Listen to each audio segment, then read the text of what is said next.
জ্যৈষ্ঠ মাসে গাজনের ঢেউ ধর্মরাজ পুজোয় মাতল গঙ্গাধরপুর। প্রায় ২৫০ বছর প্রাচীন ঐতিহ্যবাহী পাঁচলার গাজন কুমির কচ্ছপ পুজোর মাধ্যমে সম্পন্ন হয় অনুশাসনের যাত্রা। হাওড়ার পাঁচলার গঙ্গাধরপুর গ্রামের মানুষজন গাজনের উৎসবে মাতেন চৈত্র মাসে নয়, জ্যৈষ্ঠ মাসে। চৈত্র সংক্রান্তিতে শিব ভক্তদের সন্ন্যাস নেওয়া, চড়ক, গাজন উৎসব পালন সর্বত্রই, কিন্তু গঙ্গাধরপুরে ধর্মরাজের গাজনই প্রধান। এই গাজনকে কেন্দ্র করে এখানে বসে মেলা। আশপাশের বহু গ্রাম থেকেই ভক্ত সমাগম ঘটে। স্থানীয় বাসিন্দাদের মতে ধর্মরাজের ভক্তরা নিষ্ঠা ও কঠোর অনুশাসন মেনে পালন করেন গাজনের যাবতীয় আচার অনুষ্ঠান। মূল গাজনের ১২ দিন আগে থেকেই ধর্মরাজ মন্দিরে শুরু হয়ে যায় পুজোর প্রস্তুতি। যারা সন্ন্যাস গ্রহণ করেন তারা ওই ১২ দিন আগে থেকেই শুরু করেন নিয়মের পালা।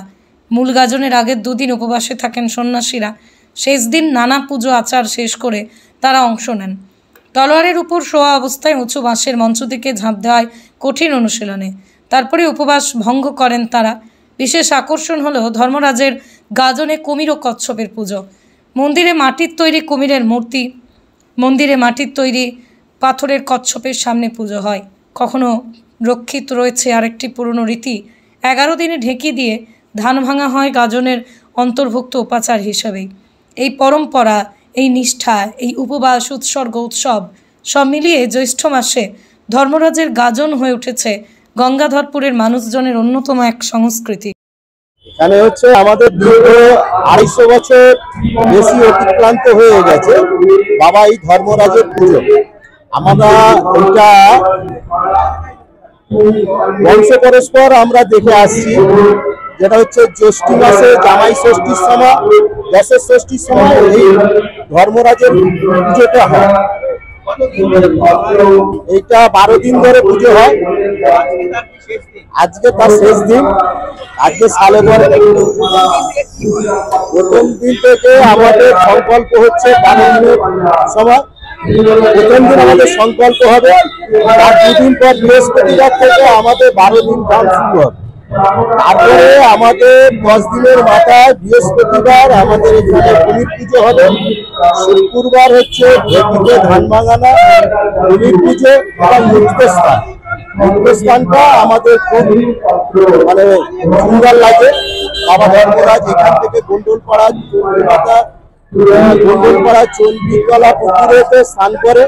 এখানে আমাদের গ্রামবাসী মেয়েরা, সন্ন্যাসীরা এবং গ্রামবাসী এলাকার যত ছেলে মেয়ে, বৌজি, মা বাবা সবাই সেখানে স্নান করে। এসে আমাদের আজকে শনিবার সকালবেলা আমাদের ওই মাঠ পুজো হয়, পুঁতি পুজোর ঝাঁপের যে পুজো, সেই ঝাঁপের পুজো হয়ে যাবার পরে আমাদের বাবা ধর্মরাজের মন্দিরে সেখানে পুষ্পাঞ্জলি হয়। পুষ্পাঞ্জলি হয়ে তারপরে আমাদের এখানেতে এটা গান হয়। গান হওয়ার পরে আমাদের মান্নাবাড়ি, আমাদের ৩টের সময় থেকে শুরু হয়। মান্নাবাড়ি থেকে পুজো আসে। সেই পুজো আসার পরে জাসু পাড়ায় গিয়ে জাসুদের পুজো আসে।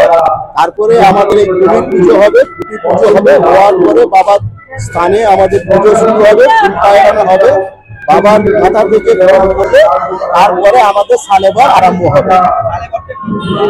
সালেবারটা হচ্ছে আমরা মাছের উপরে 7টা তরাল দিয়ে কলা গাছ দিয়ে বেঁধে তার উপরে ঘর করে থাকে এবং 4 জনে করে নিয়ে বাবাকে 3বার পাক ঘুরিয়ে নামিয়ে দেয়। বাবা ধর্মরাজের পুজো জ্যৈষ্ঠ মাস থেকে জ্যৈষ্ঠী আষাঢ় শ্রাবণ এই 3 মাসের মধ্যে এটা করতে হয়। এখানে আমাদের 3 দিন মালসা হয়, 3 দিন উত্তর নেবে আর একটা মালসা হয়, মানে সোমবার থেকে উত্তরী নেবে।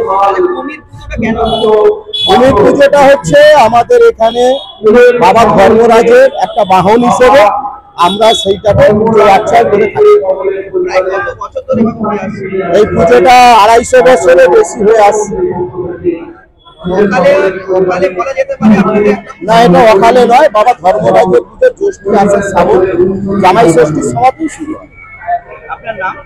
আমার নাম মনোতোষ কুমার জাসু। আমি সন্ন্যাস গ্রহণ করেছি। ব্যুরো রিপোর্ট আমার কলম।